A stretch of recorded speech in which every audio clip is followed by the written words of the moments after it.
விஜயவாடா கனகதுர்கா கோயில் ரொம்ப சக்தி வாய்ந்த கோயில். ரொம்ப நாளாக போகணும்னே இருந்தேன். இப்போ ஒரு டூரு வந்துச்சா, அதில் சரி போயிட்டு வருவோம் அப்படின்னு. அங்கே வந்து லிஃப்ட் இருக்குது. 100, 200, 500 இப்படி இருக்குது. எங்களுக்கோட இந்த சிவப்பு கலர் புடவை கட்டிக்கிட்டு இருக்காங்களே, அந்த அம்மா எங்களோட வந்திருந்தாங்க. அவங்களுக்கு ஃப்ரீயாக உள்ளே விட்டாங்க. அவங்களுக்கு துணையாக ஒருத்தர் உள்ளே போகலாம். அப்புறம் எக்ஸ்ட்ரா நான் ஒரு ஆள் தான் கூட இருந்துச்சு. சரி நாங்கள் போகணும், உள்ளே விடுங்க, சேர்ந்தாப்புல போயிடுறோம் அப்படின்னோடனே இந்த இருந்தவங்க விட்டுட்டாங்க. 3 பேரும் லிஃப்ட்டில் போயிட்டு நல்லபடியாக சாமியெல்லாம் கும்பிட்டுட்டோம். ஆனால் அந்த அம்மா வந்து புடவை சாத்துறேன்னு வேண்டிக்கிட்டாங்களாம். 60 வருஷத்துக்கு முன்னாடியே அந்த ஊரில் வாழ்ந்துருக்காங்க அந்த அம்மா.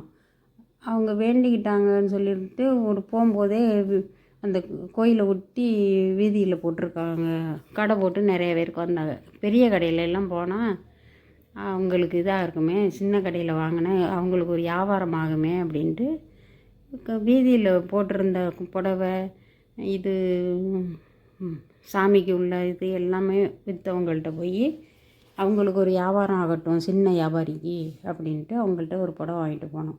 கோயிலில் போய் பிரித்தா ஒரு ஜாக்கெட்டு பிட்டு உள்ளே வெறும் நியூஸ் பேப்பர்.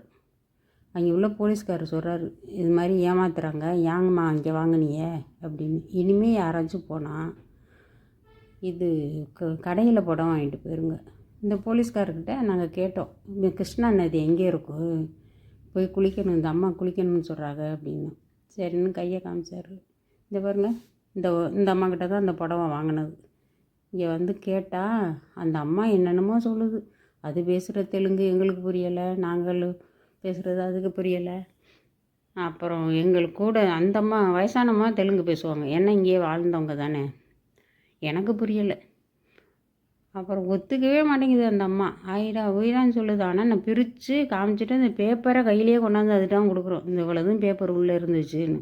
இந்த பாருங்க, இங்கே விற்கிறவெல்லாம் அது சேர்ந்தவ தான். யாராச்சும் வந்தீங்கன்னா இவங்கள்ட்ட வாங்கிறதியே. ஒன்றும் ஊர்லேருந்தே புடவை சாத்துறாந்தான் வாங்கிட்டு வந்துருங்க, இல்லைன்னா கோயிலுக்குள்ளே மலை மேலேயே புடவை கடை இருக்குது, அதில் வாங்கி அம்மனுக்கு சாத்திக்குங்க. இங்கே மட்டும் வாங்கிட்டு போயிடாதீல. சின்ன வியாபாரிக்கு வியாபாரம் கொடுக்கணும் அப்படிங்கிற நோக்கத்தில் வேண்டவே வேண்டாம். ரொம்ப ஏமாத்துறாங்க, ஸ்கேம் ரொம்ப நடக்குது. அப்புறம் இந்த கிருஷ்ணா நதி கரையில் வந்தோடனே அது இருந்த ரம்மியமான ஒரு சூழ்நிலையில் ஒரு நிம்மதியாக கொஞ்சம் நேரம் உட்காந்து இருந்துச்சுட்டு போவோம். அந்த அம்மா குளிக்கன்னு வேறு சொன்னாங்க. நான் போய் கிருஷ்ணா நதியில் ஸ்நானம் பண்ணியே ஆகணும் அப்படின்னு சொன்னாங்க. சரின்னு அவங்களுக்காகவே கூட்டிகிட்டு வந்தால் பூஜை நடக்க ஆரம்பிச்சிருச்சு. அப்போ வந்து போலீஸ்காரர் சொன்னார், பூஜை முடிஞ்சோன்னே குளிக்கலாம், இப்போ இதுக்குள்ளே இறங்க வேண்டாம் அப்படின்னு. ஆனால் அந்த அம்மா குழந்த, ஒரு வயசுக்கு அப்புறம் குழந்த மாதிரி தானே, அவங்களுக்கு புரியவே இல்லை, கேட்கவே மாட்டேன்டா. நான் குளிக்கிறேன் அப்போ நான் கடைசியில் மூஞ்சி காலெல்லாம் கழுவிட்டு மேலே வந்து உட்காந்துருந்தாங்க. அந்த போலீஸ்காரெலாம் ரொம்ப பாசமாக, ரொம்ப வயசானவங்க தானே அவங்க, அதனால ரொம்ப கூலாக நடந்துக்கிட்டார். ஒரே ஒரு வருத்தம், அந்த அந்த அம்மாவை புடவைக்காரங்கெல்லாம் ஏமாற்றி விட்டாங்களேங்கிற ஒரு வருத்தம் எங்களுக்கு ரொம்ப இருந்துச்சு. பாருங்க, பூஜை நடக்கிறதுக்கு எல்லாமே ரெடி பண்ணிட்டாங்க. பூஜையை பார்த்துட்டு போவோம், அப்போ தான் கொஞ்சம் ஒரு நிம்மதியாக வச்சும் இருக்கும் அப்படின்னு சொன்னோன்னே சரி உட்காந்து வெயிட் பண்ணிக்கிட்டு இருந்தோம். பார்ப்போம் இந்த எதுக்கு இந்த வேலி போட்டிருக்கு அப்படின்னா, அதிகமான தண்ணி வந்துருச்சுன்னா குளிச்சுக்கிட்டு இருக்கவங்கள தண்ணி அடிச்சுட்டு போயிடக்கூடாது, அதனால் அந்த வேலி போட்டிருக்காங்க.